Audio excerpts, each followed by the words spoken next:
Good morning, sweet friends. Jeez, get to the chat. I'm so not used to doing this on my phone. Here we go. Good morning. We see the comments. I can't read. Kay, your message. Good rainy morning from Texas. For some reason, I thought it said good morning, tiny toes. I just woke up. This is why I'm late. I overslept. I got up, and it was like an hour before my alarm was set to go off. And I woke up to, I had to pee, of course, an hour. I hate that. An hour before my alarm. And I got up and I peed. And I was like, I could just stay up. And then decided I didn't want to. And apparently, sometime during that time, I shut off my alarm. And I didn't wake up until my husband came in and woke me up. So I do. I don't have my glasses on. I had a dream that I put my contacts in, though, because I was working at a hospital. And so in my dream, I put my contacts in, and they were contacts that came out of a little tiny capsule, and I had to squeeze the capsule and shoot the contact out of the end and catch it with my other finger. So I don't know why I dream these things. Okay. All right. January 9th, Esau sells his birthright. Genesis 25:27-34. As the boys grew up, Esau became a skillful hunter. He was an outdoorsman, but Jacob had a quiet temperament, preferring to stay at home. Isaac loved Esau, but because he enjoyed eating the wild game Esau brought home, but Rebekah loved Jacob. One day, when Jacob was cooking One day, when Jacob was cooking some stew, Esau arrived home from the wilderness, exhausted and hungry. Esau said to Jacob, "I'm starved. Give me some of that red stew." This is how Esau got his name Edom, which means red. "All right," Jacob replied, "but trade me your rights as the firstborn son." "Look, I'm dying of starvation," said Esau. "What good is my birthright to me now?" But Jacob said, First you must swear that your birthright is mine." So Esau swore an oath, thereby selling all of his rights as the firstborn to his brother Jacob. Then Jacob gave Esau some bread and lentil stew. Esau ate the meal. Then he got up and left. He showed contempt for his rights as the firstborn. Isaac deceives Abimelech. Genesis 26, 1-11. A severe famine now struck the land, as happened before in Abraham's time. So Isaac moved to Gerar, where Abimelech, king of the Philistines, lived. The Lord appeared to Isaac and said, "Do not go down to Egypt, but do as I tell you. Live here as a foreigner in this land, and I will be with you and bless you. I hereby confirm that I will give all these lands to you and your descendants. I just as I solemnly promised Abraham your father. I will cause your descendants to become as numerous as the stars of the sky, and I will give them all these lands, and through your descendants all the nations of the earth will be blessed. I will do this because Abraham listened to me and obeyed all my requirements, commands, decrees, and instructions." So Isaac stayed in Gerar. When the men who lived there asked Isaac about his wife, Rebekah, he said, "She is my sister." He was afraid to say, "She is my wife." He thought, "They will kill me to get her because she's so beautiful." But some time later, Abimelech, king of the Philistines, looked out the window and saw Isaac caressing Rebekah. Immediately, Abimelech called for Isaac and exclaimed, "She's obviously your wife. Why did you say she is my sister?" "Because I was afraid someone would kill me to get her from me," Isaac replied. "How could you do this to us?" Abimelech exclaimed. "One of my people might easily have taken your wife and slept with her, and you would have made us guilty of great sin." Then Abimelech issued a public proclamation: "Anyone who touches this man or his wife will be put to death." Conflict over water rights. Genesis 26, 12-25. When Isaac planted his crops that year, he harvested 100 times more grain than he planted, for the Lord had blessed him.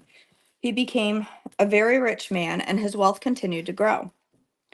He acquired so many flocks of sheep and goats, herds of cattle, and servants that the Philistines became jealous of him.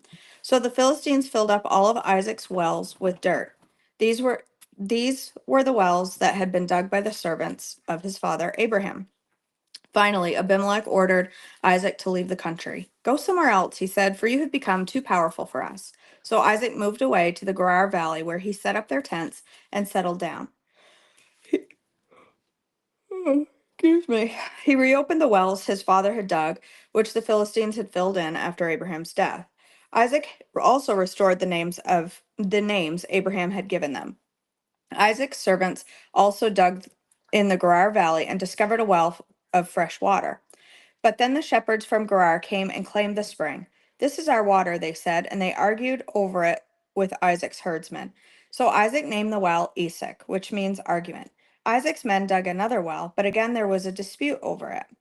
So Isaac named it Sitnah, which means hostility. Abandoning that one, Isaac moved on and dug another well. There this time there was no dispute over it. So Isaac named the place Rehoboth, which means open space, for he said, "At last the Lord has created enough space for us to prosper in this land." From there, Isaac moved to Beersheba, excuse me, where the Lord appeared to him on the night after his arrival. "I am the God of your father Abraham," he said. "Do not be afraid, for I am with you and will bless you. I will multiply your descendants, and they will become a great nation. I will do this because of my promise to Abraham, my servant." Then Isaac built an altar there and worshipped the Lord. He set up his camp at that place, and his servants dug another well. A treaty with Abimelech, Genesis 26 through 35. One day, King Abimelech came from Gerar with his advisor, Abuzath, and also Phicol, his army commander. "Why have you come here?" Isaac asked. "You obviously hate me since you kicked me off your land." They replied, "We can plainly see that the Lord is with you, so we want to enter into a sworn treaty with you. Let's make a covenant. Swear that you will not harm us, just as we have never troubled you. We have always treated you well and sent you away from us in peace. And look now how the Lord has blessed you." So Isaac prepared a covenant feast to celebrate the treaty, and they ate and drank together. Early the next morning, they each took a solemn oath not to interfere sorry, with each other. Then Isaac sent them home again, and they left him in peace. That very day, Isaac's servants came and told him about a new well they had dug. "We have found water," they exclaimed. So Isaac named that well Shiblah, which means oath. And to this day, the town that grew up there is called Beersheba, which means well of the oath. At the age of 40, Esau married two Hittite wives, Judith, the daughter of Beeri, and Basemath, the daughter of Elon. But Esau's wives made life miserable for Isaac and Rebekah. Jacob steals Esau's blessings, Genesis 27, 1 through 40. One day when Isaac was old and turning blind, he called for Esau, his older son, and said, "My son." "Yes, father," Esau replied. "I am an old man now," Isaac said, "and I don't know when I may die. Take your bow and quiver full of arrows and go out into the open country to hunt some wild game for me. Prepare my favorite dish and bring it here for me to eat.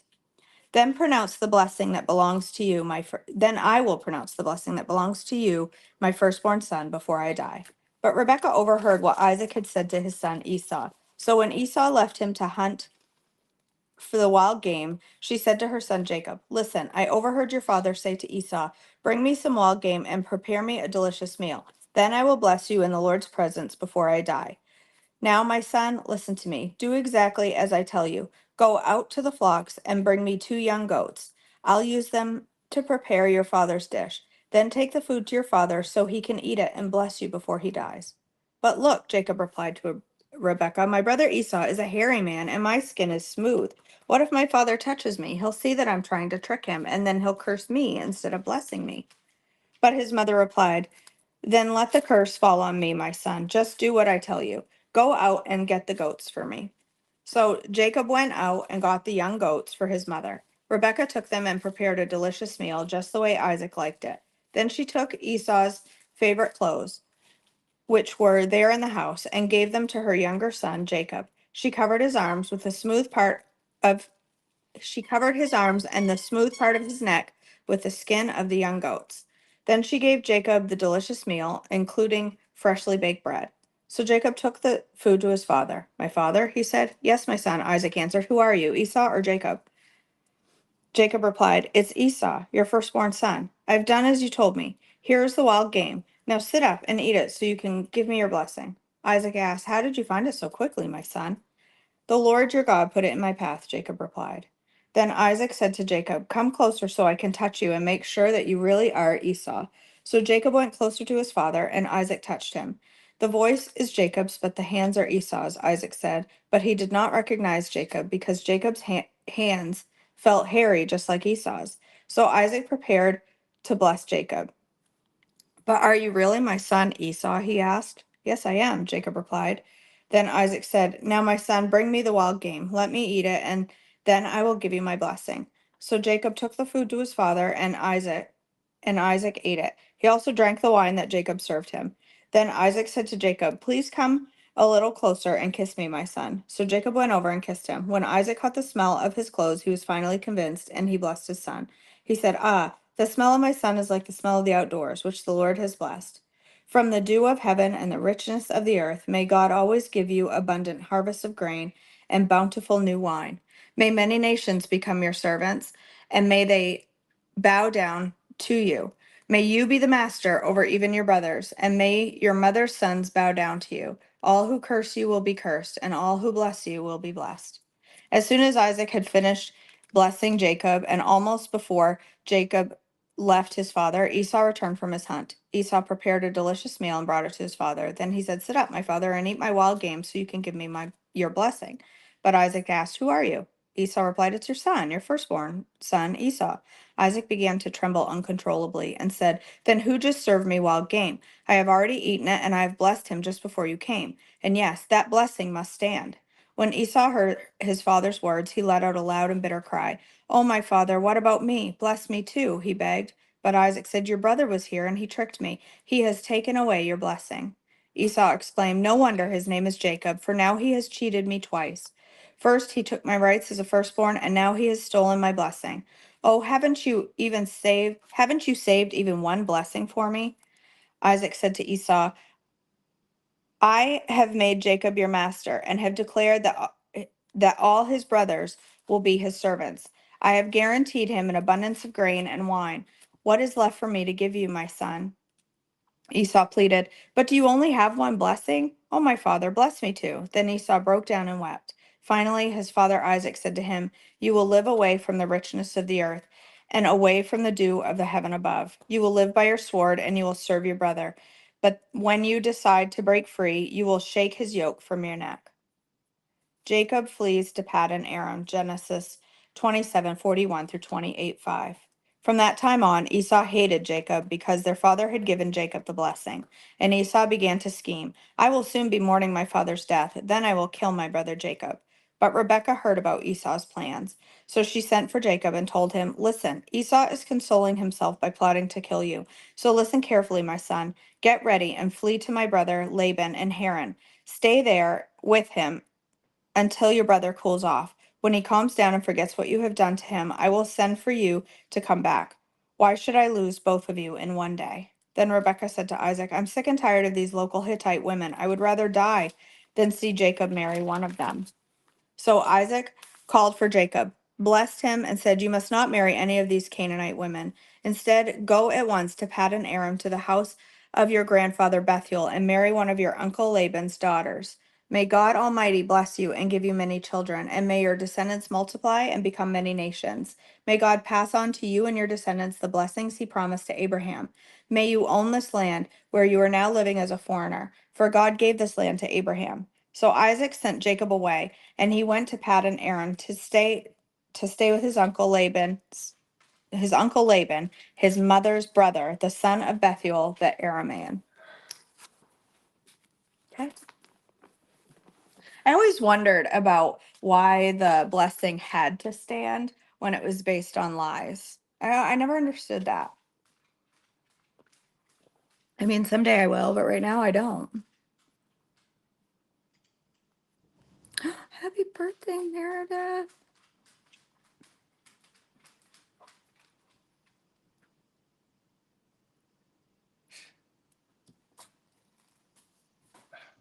Right, isn't it, Sarah? I was just thinking something like that. It's better than any crazy TV show.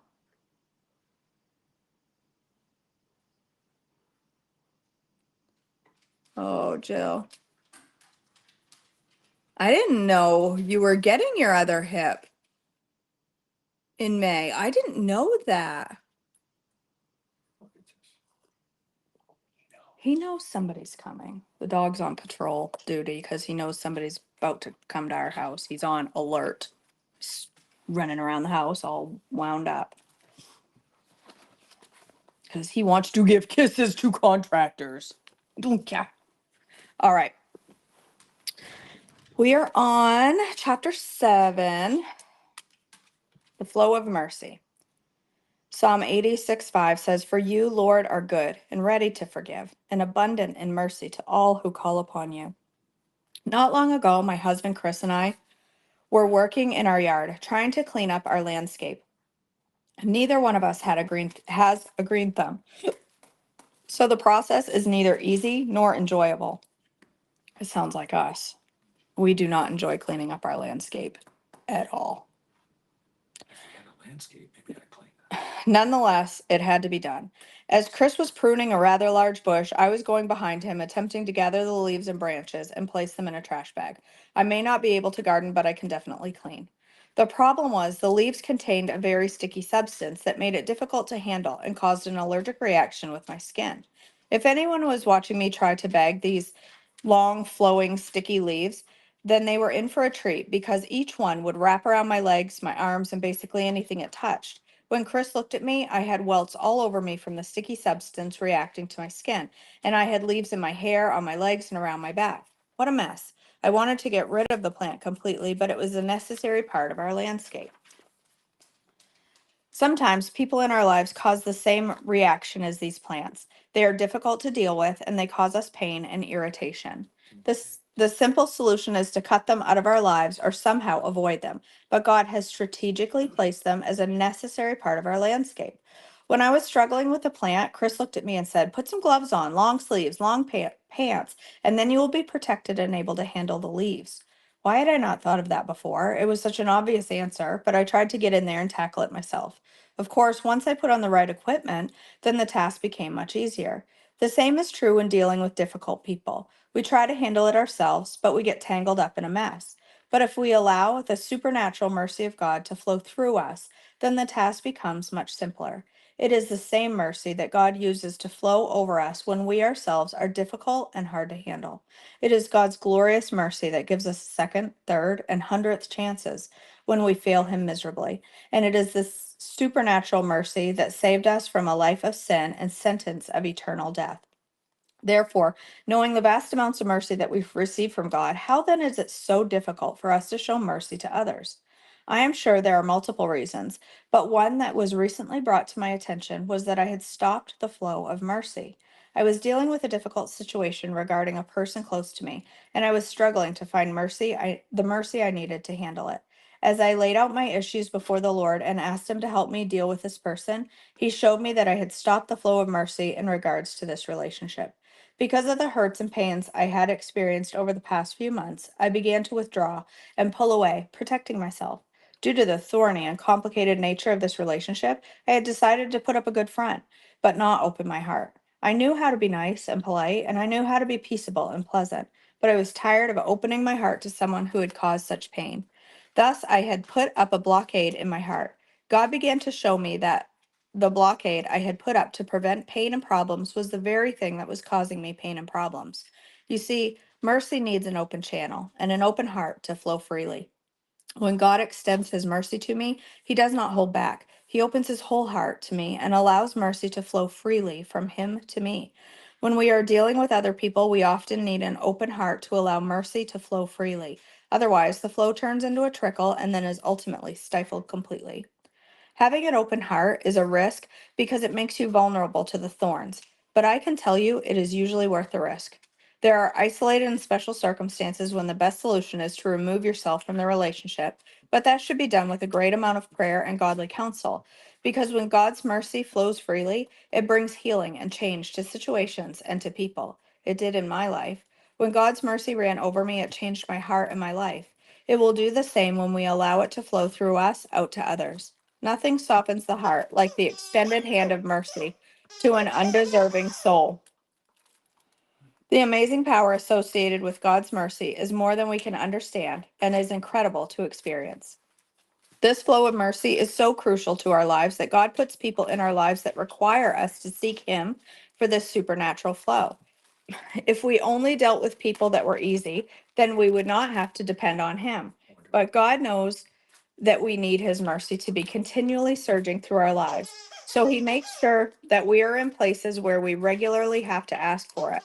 Once we recognize the importance of mercy, then we will quickly run to him when we see our supply is running short. God gives us an abundance of mercy to deal with people, situations, and even ourselves, but we must turn to him for it. Do you have some sticky people in your life? Are they difficult and hard to handle? Do you have welts and scars from the pain they have caused? Mercy serves not only as our protection, but also serves as the catalyst for change. Ask God to allow His mercy to run over your soul and out to those around you today. It will change your life and theirs. All right. Let me scroll backwards.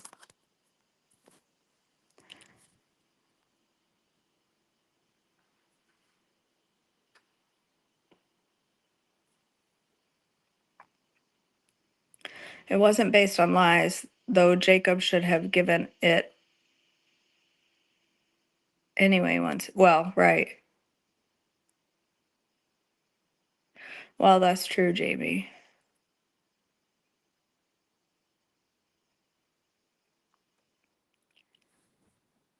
Scheduling next month for May. It's not as bad as the other one, but we'll get there. No, it isn't, Jennifer. You're gonna need to take a little nanny poopy, a little nappy nap. Go curl up on your couch, take a nanny poopy. All right, sweet friends. Let's go ahead and end it in prayer. Our dear Heavenly Father, we thank you for our time together. We thank you for the word and the message and the picture of your mercy and the grace that you give us each day.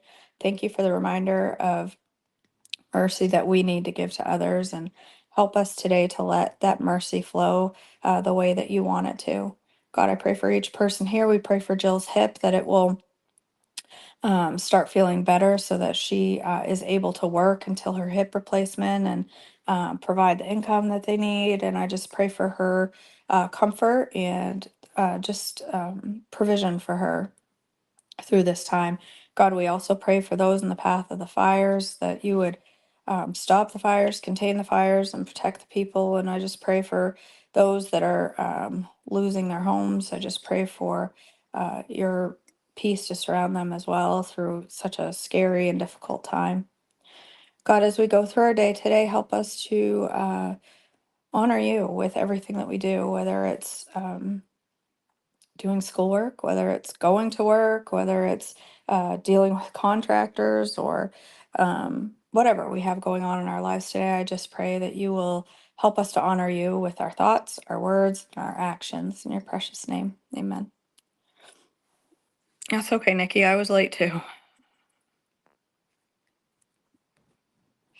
Be safe, Alicia. Drive safe or ride safe. I don't know if you're driving or riding. Be safe.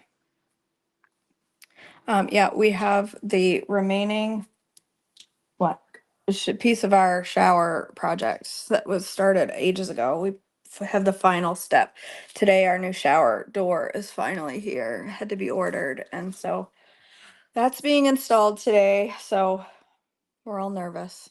It's gonna snow hard tomorrow. It's gonna snow hard tomorrow, like 3 whole inches. I know, yeah, yeah. It's 1 degree colder here right now than it is where my parents live, and I'm not okay with that, FYI. I am. I'm gonna be the only one in school because I'm homeschooled. Oh, jeez. See, there's gonna be a storm here tomorrow, so Marin's all upset because it means annoyed. She doesn't get a school. She has to go to school tomorrow, but you know darn well that school's gonna be canceled tomorrow because there can't be a snowflake in the air without the whole town shutting down. So There's not a quick. 3 inches of snow is gonna be quite the storm here tomorrow. So we gotta go get some stuff done today before the big storm. 3 inches here is like a foot and a half. I know. All right, sweet friends. I do want to cook live this morning. I don't know when the contractors are coming, so I'm just gonna go ahead and do it. If it's noisy, it's noisy. Um, I just got to figure out what I'm going to have today. It probably won't be oats. Pearl responded to my message or my reel and said, Oh, I have that almost every morning. I love it.